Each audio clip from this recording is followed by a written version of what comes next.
당신은 배우자에게 마지막으로 언제 손을 잡았나요? 아니, 더 정확히는 언제 몸이 원하는 그런 터치를 느껴봤나요? 누군가가 당신의 피부에 손을 올려놓고 당신의 존재를 원하는 그런 감각 말입니다. 안녕하세요. 마음의 문입니다. 오늘의 이야기는 23년을 함께한 아내에게 신체적으로 외로움을 느끼던 한 중년 남자의 비극적인 변화에 관한 것입니다. 이것은 단순한 외도 이야기가 아닙니다. 오래 결핍된 육체적 관심과 신체적 갈증이 한 사람을 어떻게 변화시키고 결국 모든 것을 무너뜨리는지를 보여주는 감정적이지만 동시에 매우 육체적인 드라마입니다. 혹시 당신도 배우자에게 더 이상 접촉의 대상이 아닌 그냥 존재로만 느껴진 적이 있나요? 침대에서 같이 누워있지만 서로 다른 우주에 떠있는 그런 외로움을 말입니다. 그렇다면 이 이야기가 당신의 마음을 흔들 것입니다. 지금 시작합니다. 저는 김준호, 56세입니다. IT 회사의 중간 관리자로 정확히 23년을 일했습니다. 아내 유미는 47세, 우리는 25년을 함께했습니다. 2명의 자녀들도 있었죠. 겉으로는 평범한 중산층 가정이었습니다. 아파트, 자동차, 월급, 학비, 모든 것이 평범했어요. 하지만 2년 전부터 가장 중요한 것, 즉 신체적 접촉이 서서히 사라져갔습니다. 처음엔 아내가 아파서였어요. 감기, 두통, 피로, 의학적인 이유들이 있었습니다. 하지만 시간이 지나면서 그 이유들은 사라졌고 단순한 거절만 남았습니다. 더 정확히는 아내가 나를 그런 존재로 보지 않기 시작했습니다. 침실이 단절된 지는 이미 5년. 그 5년이 내 인생에서 가장 긴 시간이었습니다. 처음엔 아내가 피곤하다고 했어요. 오늘은 좀 이런 식으로 나는 이해했습니다. 직장도 힘들 거니까. 그 다음엔 나이 탓을 했어요. 나이가 들었잖아. 이제 그런 것보다 건강이 중요하지. 마지막엔 말을 아예 하지 않았습니다. 단지 외면했을 뿐입니다. 자던 척하거나 화장실에 오래 있거나 다른 방에서 자거나 그리고 어느 날 그 말이 나왔습니다. 당신과는 그런 거 아니요. 단 8글자. 하지만 그 말이 내 존재를 완전히 부정했습니다. 나는 더 이상 그런 대상이 아니었어요. 나는 더 이상 남자가 아니었습니다. 나는 단지 아파트 비용을 내는 사람이었습니다. 직장에서는 무능한 상사라고 불렸어요. 나이 많은 관리자치고 성과도 별로라는 평가를 받았습니다. 가정에서는 남자로 인정받지 못했습니다. 누군가의 손이 내 손을 잡아주는 일, 누군가의 피부가 내 피부에 닿는 그런 감각, 누군가가 내 신체를 원하는 느낌, 누군가가 내 존재를 그런 대상으로 보는 것, 그런 게 얼마나 소중한지 그때는 몰랐습니다. 나는 그것들을 당연하게 생각했어요. 결혼했으니 당연하다고, 남자니까 당연하다고, 그 당연함들이 모두 사라질 때까지 말입니다. 지금은 알아요. 그것이 없으면 인간은 얼마나 황폐해질 수 있는지를. 때론 침대에서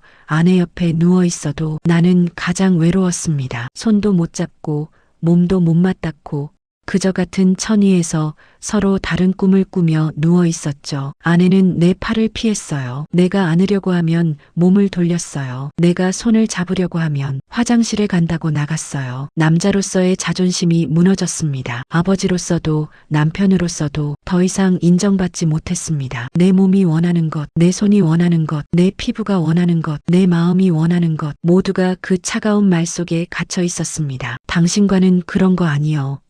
우연의 만남과 신체의 반응. 2개월 전 내 인생이 바뀌는 순간이 있었습니다. 퇴근 후 우연히 들어간 작은 상가 HEARTLINE 헬시 라이프이라는 간판. 처음엔 그냥 지나칠 뻔했어요. 그러나 뭔가가, 정확히 말하면 내 몸과 마음이 나를 그곳으로 이끌었습니다. 문을 열었을 때 카운터 뒤에 있던 여자가 천천히 일어섰습니다. 신혜린, 46세라고 나중에 알았습니다. 그녀는 달랐어요. 아내와 달리 그녀의 눈은 내 존재 자체에 관심이 있었습니다. 그것은 단순한 친절이 아니었어요. 그것은 나를 보는 것이었습니다. 무엇을 찾으세요? 그 간단한 질문조차도 다르게 들렸습니다. 아내의 그 물음과는 완전히 다르게. 아내의 물음에는 짜증이 있었어요. 하지만 신혜린의 물음에는 진정한 호기심이 있었습니다. 건강 상담도 가능합니다. 혼자 고민하지 마세요. 많은 분들이 비슷한 고민을 하세요. 그 말을 할 때 그녀가 살짝 내게 몸을 기울였어요. 그것은 매우 자연스러운 움직임이었습니다. 하지만 그 순간 내 피부가 반응했습니다. 내 몸이 깨어났어요. 2년 만에,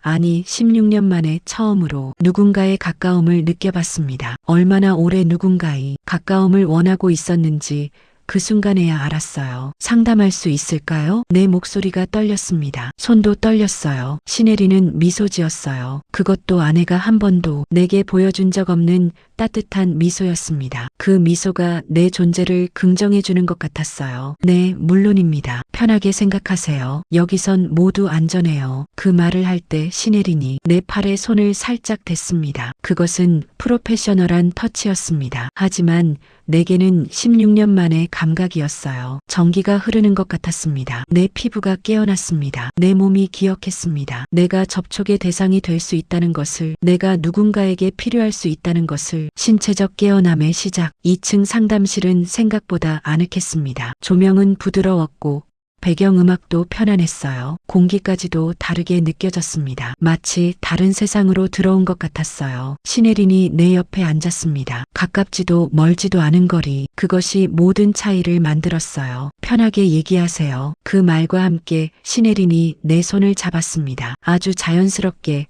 하지만 분명하게. 순간 내 심장이 멈춰버렸어요. 손을 잡는다는 것, 그것이 얼마나 큰 의미인지, 얼마나 오래 누군가의 손이 내 손을 그렇게 자연스럽게 잡아줄 수 있었는지 내가 깨달았어요. 아내가 더 이상 나를 원하지 않는 것 같아요. 내 목소리가 떨렸습니다. 눈물이 나올 뻔했어요. 신혜리는 내 손을 살짝 더 세게 쥐었어요. 그건 아내 때문이 아닙니다. 당신이 자신감을 잃었기 때문입니다. 당신은 충분히 매력적인 사람이에요. 그 손의 온기, 그 접촉의 무게, 그 확인의 느낌, 16년 동안 느껴본 적 없는 필요의 감각이었어요. 나는 누군가에게 필요했어요. 그 느낌이 얼마나 강력한지 이해했습니다. 상담이라고 불렀지만 그것은 상담이 아니었습니다. 그것은 두 사람의 몸이 대화하는 시간이었어요. 그녀의 손이 내 손을 감싸고 있는 동안 내 몸은 깨어나고 있었습니다. 내 피부는 신호를 받고 있었어요. 당신은 필요하다. 당신은 원하는 대상이다. 당신은 남자다. 다음 주에 또 오실 건가요? 물론이죠. 내가 어떻게 거절할 수 있겠어요. 그녀의 손의 온기, 그녀의 신체의 가까움, 그녀가 나를 보는 눈빛, 그녀가 나를 필요로 하는 그런 느낌, 모두가 내게 필요했어요. 신체적 깨어남의 심화. 다음 주 나는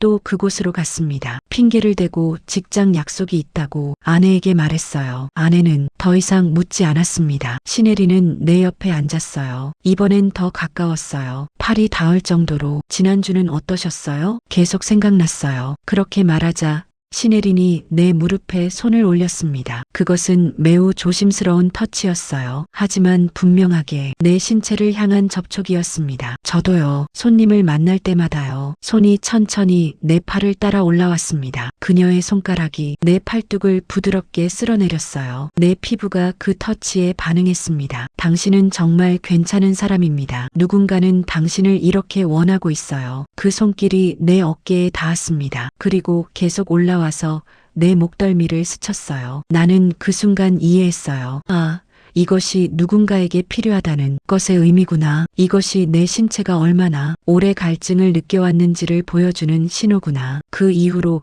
일주일에 2번씩 나는 그 상담실로 향했습니다. 신혜리는 매번 내게 다르게 접촉했어요. 처음엔 손, 그 다음엔 팔, 그 다음엔 어깨, 그 다음엔 등. 점진적으로 마치 신체 지도를 그리듯이 각각의 터치가 16년의 결핍을 메워주고 있었습니다. 이 상태로 5분만 있어요. 신혜리는 내게 기대 앉았어요. 그녀의 어깨가 내 어깨에 닿았어요. 그녀의 머리카락이 내 목을 간지렸어요. 그녀의 향수가 내 코 안으로 들어왔어요. 그리고 그녀의 손이 내 가슴 위에 놓였어요. 심장 뛰는 소리 들려요? 네, 들렸어요. 명확히 들렸어요. 내 심장이 16년 만에 다시 뛰고 있었어요. 살아있다는 증거가 그 리듬 위에 있었습니다. 신체의 배신과 도덕의 무너짐. 3주차 목요일, 나는 신혜린과 침대에 누워 있었습니다. 처음 그곳에 갔을 때는 상상도 못했어요. 하지만 접촉이 깊어질수록 내 몸과 마음의 경계는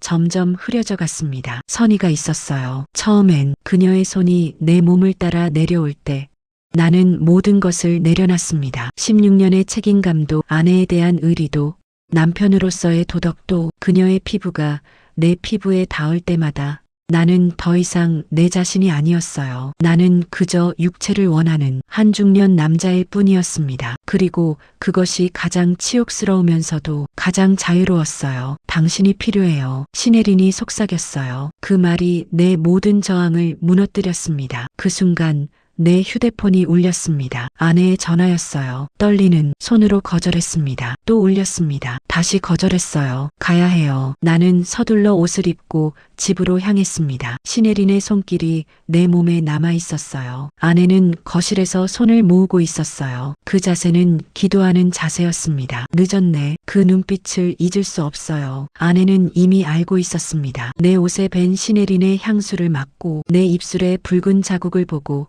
내 눈빛의 변화를 느끼고, 아내는 내 몸의 배신을 감지했어요. 그것이 가장 추악한 부분이었어요. 내 육체의 욕망이 23년의 결혼을 그렇게 쉽게 무너뜨렸습니다. 붕괴와 선택의 불가능함, 이혼은 빨랐습니다. 아내는 내 몸의 소유권을 포기했어요. 그리고 나는 신혜린의 몸으로 나를 완전히 빠져버렸습니다. 주 2회의 만남은 더 자주 되었고, 상담실은 더 이상 상담의 장소가 아니었어요. 그곳은 두 사람의 육체가 대화하는 장소였습니다. 영혼이 아닌 육체가, 그녀의 몸이 내 몸을 원했고 내 몸이 그녀의 몸을 필요했어요. 그것이 중독이었는지 구원이었는지 이제는 알 수 없습니다. 다만 나는 알았어요. 내 신체가 얼마나 오래 결핍되어 있었는지를, 그리고 그 결핍이 인간을 얼마나 쉽게 변화시킬 수 있는지를. 신혜린은 내게 말했어요. 이혼하고 나랑 살래? 나는 대답할 수 없었습니다. 그녀의 몸은 내게 필요했지만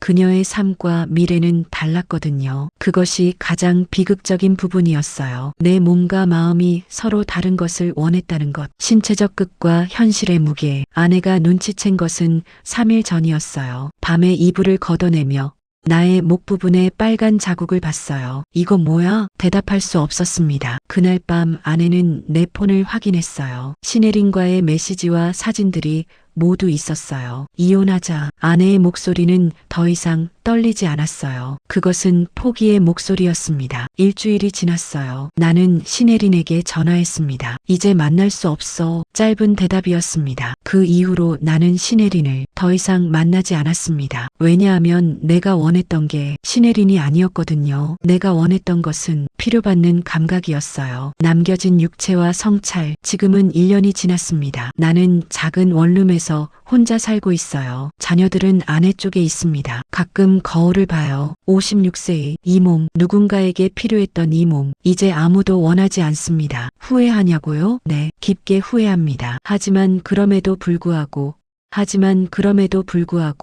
만약 시간을 돌릴 수 있다면 같은 선택을 할 것 같아요. 왜냐하면 그때의 나는 그렇게밖에 살 수 없었거든요. 중년이 되면 모두가 느끼는 그런 갈증이 있습니다. 육체의 갈증, 접촉의 갈증, 필요받음의 갈증. 당신의 배우자가 당신의 몸을 원했던 적이 있나요? 없다면 지금이라도 다시 시작할 수 있습니다. 도망치지 마세요. 배우자를 안아주세요. 손을 잡아주세요. 중년의 육체도 충분히 사랑받을 가치가 있습니다. 구독과 좋아요를 눌러주세요. 감사합니다.